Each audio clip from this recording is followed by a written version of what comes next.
All right, morning everyone. What's up, FNF? Good to see you, man.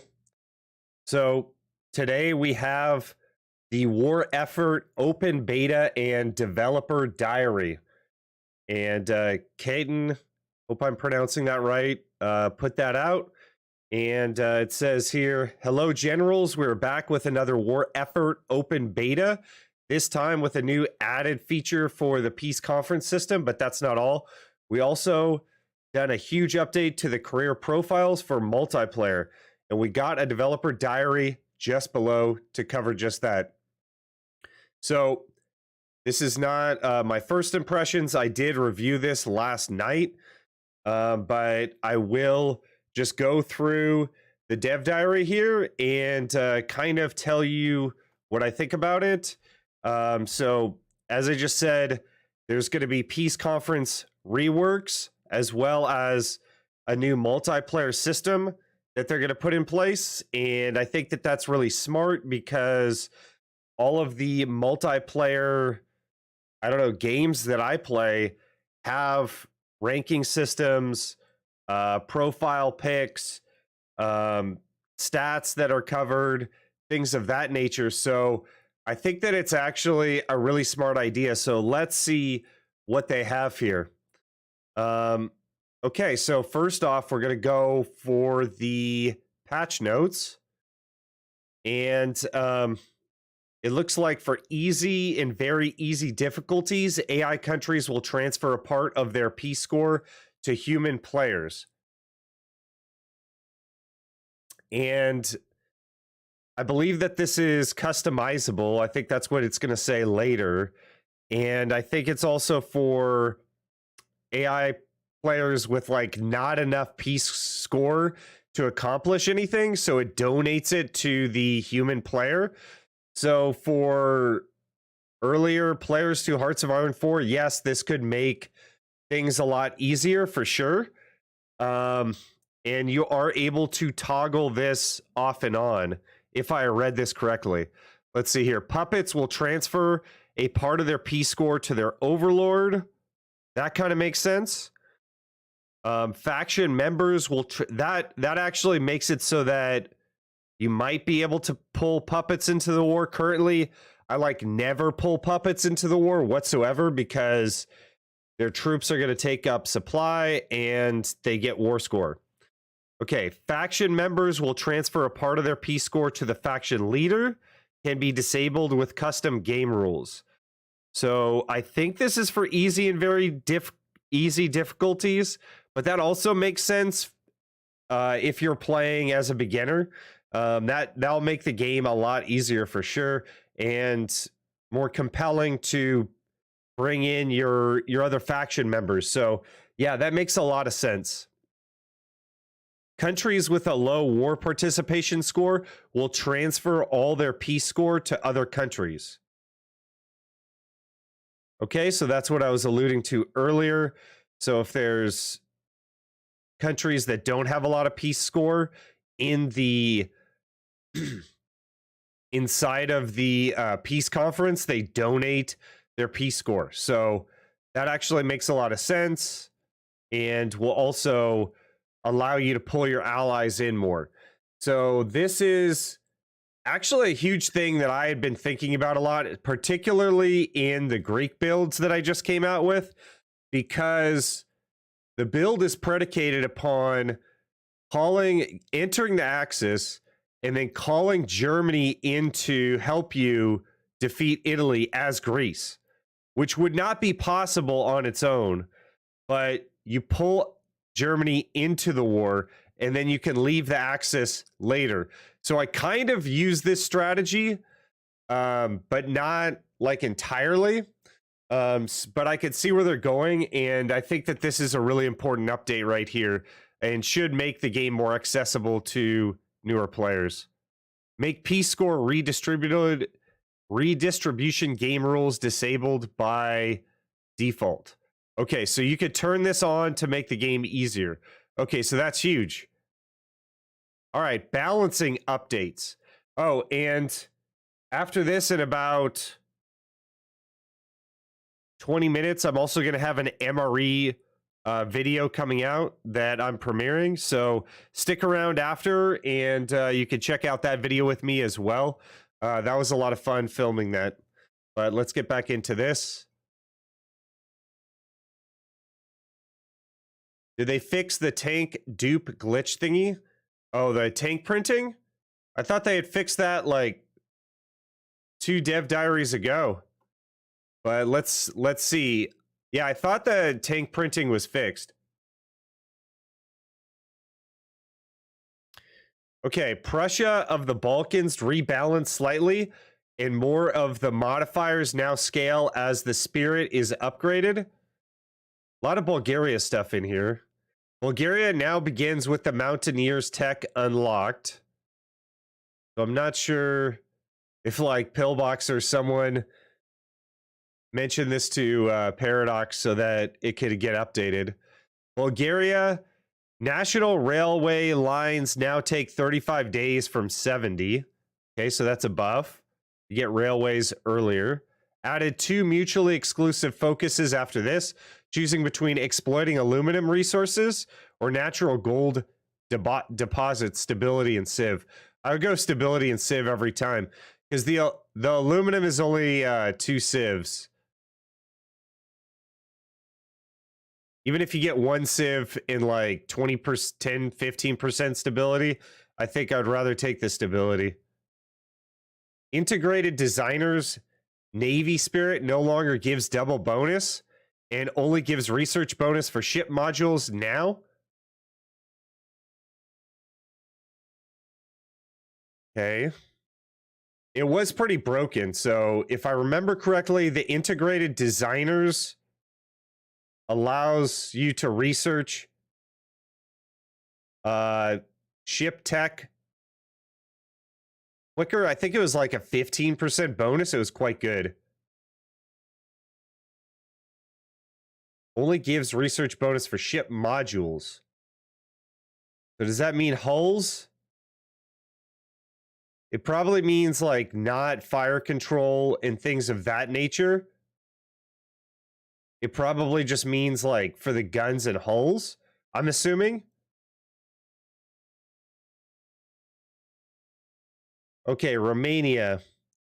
Several new focuses added, which enable the possibility to manipulate which country leader will run the fascist party. Okay, that's cool. So you could have different fascist leaders.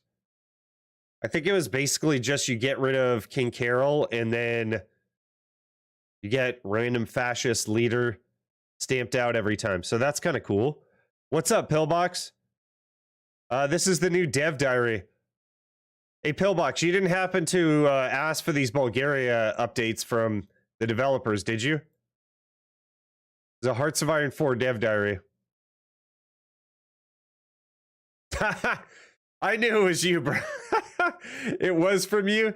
You bugged him and you made him put it in Mountaineers and you made him do a 35-day focus. That's hilarious. It sounded exactly like you too, man. Oh my goodness. I was like, there's no way, but it sounds exactly like Pillbox. Oh boy. Did you ask for the Romanian one? Well, good job, man. Buff to Bulgaria. The multiplayer players will be pleased with that.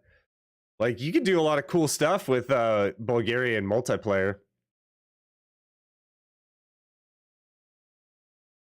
Okay, all countries will now build carrier aircraft if they have carriers. Okay, so this must have been a problem with the AI not building aircraft for their carriers. Countries with low military factories are less likely to spend too much on fighters. So this is an interesting mechanic. So they blended those two different things into one line here. But basically, I get this question a lot from newer players. And should I build fighters in minor countries? And my answer is generally no. If your eco is too low, you want to go AA and you want to go no air. As a matter of fact, like countries that are majors that only have like 3 research slots or begin with 3 research slots like USSR often can go no air as well particularly if you have a military advisor that gives you a debuff to no air, which Russia has or had. I don't know if they changed that. But yeah, basically, countries with low eco, with only like a few mils on fighters, are not going to be able to compete in the air and should not build fighters. So that makes sense. That's going to make the game a bit more challenging for AI players, which to me is welcome because you can always decrease the game difficulty. Increased carrier aircraft wanted buffer for countries with carriers to 1.5x total deck space. Increased carrier aircraft wanted buffer. So they're only going to build enough carrier aircraft for 1.5 the total deck space on the carriers. That makes a lot of sense. The carrier aircraft is not engaged in combat that often, so it doesn't get shot down as often. So they're going to have a stockpile of, I don't know, like 50 or 60 for like UK, and then the rest are going to be on the carriers. And then when those planes get shot down, they can pull from the stockpile. Makes a lot of sense. Good AI stuff.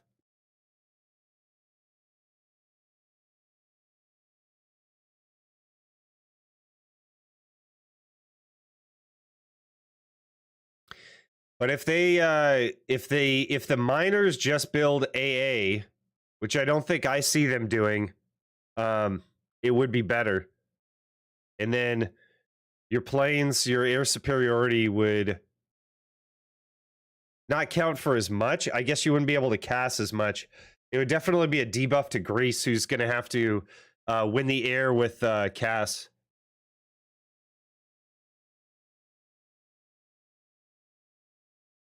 Yeah, so now perhaps the AI will actually use the AA that they start with. Okay, AI upgrades. I thought a few of these were AI upgrades up top. Oh, did I skip over UI? Sorry. UI. Fixed various issues with tech tree on different resolutions. I know the Italian tech tree was bugging out a lot because it was so massive. Bulgaria's default UI color used for Allegiance country unit banner is now the same as their starting country color. So this was a problem with the Axis because the green of Italy and Bulgaria was so close. So that'll be interesting to see in game when that comes out. I think, what is it, like Brazil is the exact same color as Italy or something. So we'll see how that is. I think like a hot pink for Bulgaria or something would be good. Maybe like a mustard yellow. Not sure. But it looks like it's going to be a different shade of green now. Main menu social media buttons update. Okay. AI added some scripted AI desires for land doctrines. So that means if you're a miner, perhaps you'll go Grand Battle Plan, or if you have access to, I don't know, some artillery designer, perhaps you'll go Superior Firepower Doctrine.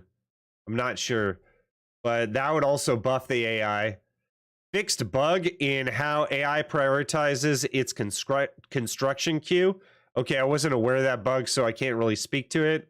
Stop AI from queuing up more naval bases and railways if they're already waiting to be upgraded.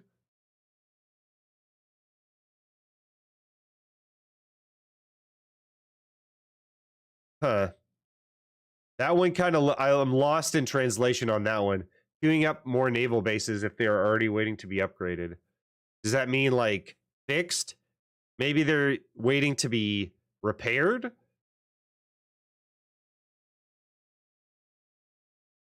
Huh. I think that's what that means. Kind of got lost in translation there. Before it was pink purple for some reason. Okay. So what's it going to be now? Green? Italy will now be much less active on the French front for the first months of the war unless France are losing badly or Germany is under threat. In my games, it seemed like they weren't that active anyways. So they're going to try to make it more historical. We'll see how that plays out.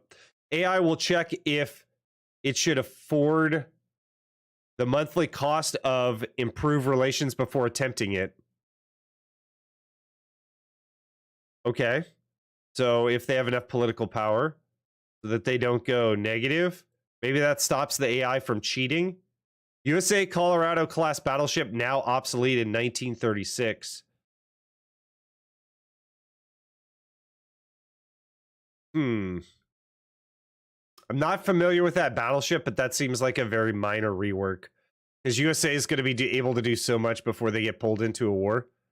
Okay, modding updates. Sorry, this is Greek to me. I'm going to skip the modding updates. Never modded in my life, but thank you, modders. There's a few more tools available to you. You guys could check that out. What's up, Anavare? Long time no see. I'm opening MRE after this. You can check that out on my YouTube. That's going to be in 11 minutes. Okay, bug fixes.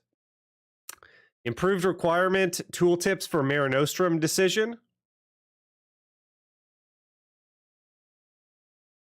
Okay, that's good. So that's forming the Roman Empire with Italy. So that'll make everything easier. Random country selection. They fixed the Bulgarian names. Hey, you get what you want. You ask the devs. Yeah, I can't say it was the best. It was interesting. Very interesting, though. It was Russian MRE. Okay. Random country selection disabled when loading Iron Man saves. Okay, I guess people accidentally switched countries, perhaps, and that screwed up their Iron Man save, so that's cool. Fixed incorrect dates for 1938 engine in armor techs. Okay, I think this was with, like, Panzer III, perhaps, not being, like, stuff like that, not being in the right, like, category. I'm not sure. Bulgarian unit names now use... Pillbox could help me out. The Divizia instead of Divia, so that Y turns to J. Okay, so a little spelling error there. Fixed issue in which Germany would get twice the amount of research bonus via the Focus Treaty with the USSR. Really? They get twice the amount of research bonus. That's interesting. Revert Bulgaria's unit names now using... Okay, I read that. Early cruiser hull no longer unlocks cruiser armor.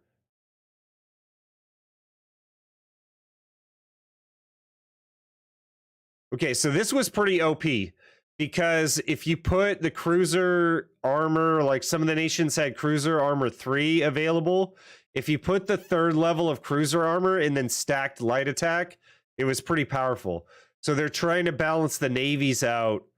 And the cruisers, like, first off, would get screened by the DDs. But second off, the cruiser armor level 3 would protect you from, like, the light attack pretty well, I feel like. So that's a good balancing update. It brings battleships and carriers into the meta even more. Because it's my feeling that a balanced navy is best. So now, maybe even more so. Aircraft bomb tech now unlocks torpedoes. Okay, just in case you didn't start with it. So now there's just 1 tech instead of 2. Not sure. Fixed incorrect roll settings for amphibious drive module. I never used this, so I'm not sure what that is. Fixing typo in adopting Romanched country flag in Switzerland. Okay, so that must be, I don't know, fascist Switzerland? I'm not sure. Fixed incorrect templates for RO.57 aircraft. Fix the capture and subsequent consequences for operatives when they get spotted on offensive missions. So when they get spotted... I'm not sure what that means, but they usually get put in jail and then eventually get hung, right? For sedition or whatever. I'm not sure how that works. And you usually have to like go for the operatives and get them out of jail. Okay, so that's it for the patch notes. Now for the really spicy stuff. They're going to add stats and awards to your multiplayer profile. So that's right. So this is good. I mean, I don't know why, because Call of Duty now is kind of like a cheesy game, but it kind of reminds me of a multiplayer mode like that, because there's all these medals and ribbons that you can display, and then you can change your background here. So you're going to be able to know more info about who you're playing with when you play multiplayer. And then if they could somehow add to your profile, if you're misbehaving a lot and you get reported, I don't think that they added this. This is just me like riffing on improvements that they could make. You could get a, kind of like in jail badge by your profile name, showing that you're kind of a misbehavior in multiplayer, and Paradox could look into this and then maybe give you the badge if you're reported, because I know that that's a big part of a lot of multiplayer games as well. So we're happy to see that a lot of players welcome new award and got medals, including the trickiest ones. So we felt we should expand the list of medals and ribbons a bit. I did have a lot of fun with the medals and ribbons. It was really cool, or it is really cool. Previously, we focused on warfare mostly, but this time we added some that cover economy, production, and recruitment aspects of the game. My personal favorite is the new ribbon Orchestra of Boom. First of all, the name, but then also it will require you to design and deploy a division with anti-tank, anti-air artillery, and rocket artillery with a support signal company. Not that hard to do, but very fun to use this division in battle. I don't know. The signal company is useless. If you have rocket artillery, why do I need support artillery? Yeah, kind of a useless division template, but could be fun to check that out. I don't think it's optimal, but get an achievement for it.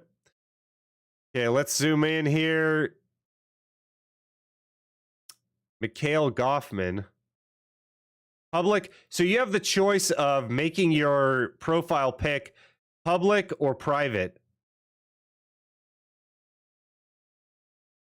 Using console commands and most mods will prevent awards from being tracked. Okay, really? You got behind enemy lines, take control of the enemy capital using a paradrop order. Okay, so you get a ribbon for that. Rockets rain, build more than 10 rocket sites. Orchestra of Boom, as they alluded to. How do I get out of this? Yeah, let's keep scrolling here. Oh, Mare Nostrum. Gain naval supremacy in the 6 main sea regions of the Mediterranean Sea, of which at least one is contested. That'll be cool. And then you can read the other ones here. Rubber Baron, control at least 1,000 units of rubber. Some of the new medals will deliver a serious challenge even for more experienced players, like quality over quantity, which requires you to have several times less casualties than the enemy after inflicting at least 1 million casualties. That would be pretty easy on the Eastern Front, Germany versus USSR. Okay, you got a few more, looks like medals here. We're also adding some more statistics to the career profile, which can tell a bit more about each player's play style. Aircraft production ratios. So that's interesting. You can kind of look back and see what your tendencies are. Tank production ratios, light, medium, heavy. Okay. Ship production ratios. That's actually really cool. Stats are really, really interesting. I love, and you can show them off to your friends as well with the public visibility. Awards display, you can now display your awards. Okay, it shows your time in game, all your stats there. That's really cool. You could display your medals, I'm assuming, in a medal box, and then stats in multiplayer.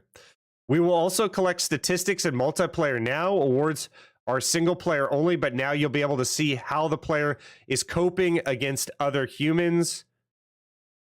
World conquered, 4 nations liberated, factories built, ships built. Okay, so this kind of gives you a display of like in-game time.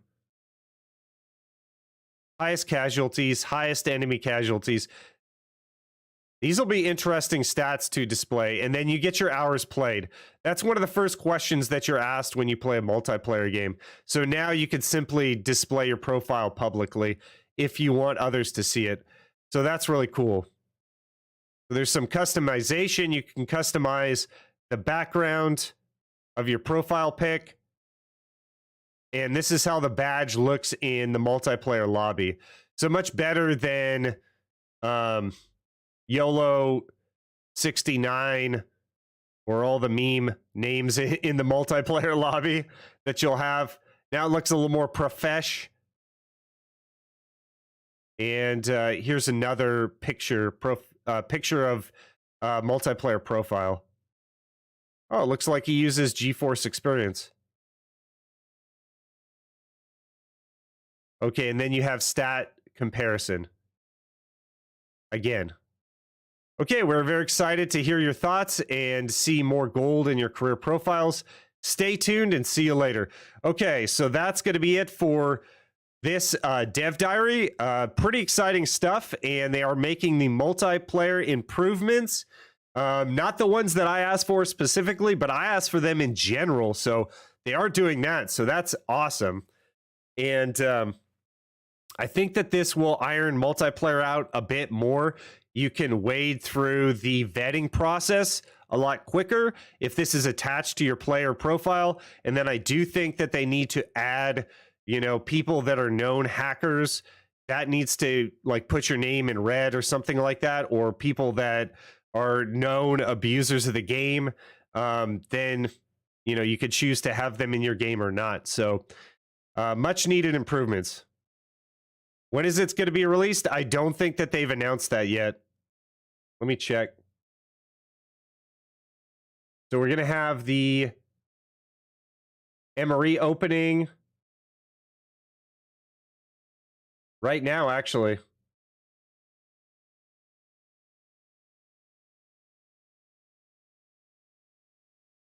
I believe the beta patch is released next Thursday.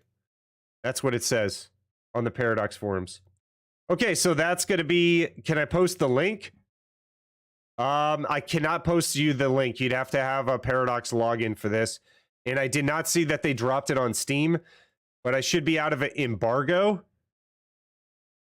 How do I update this?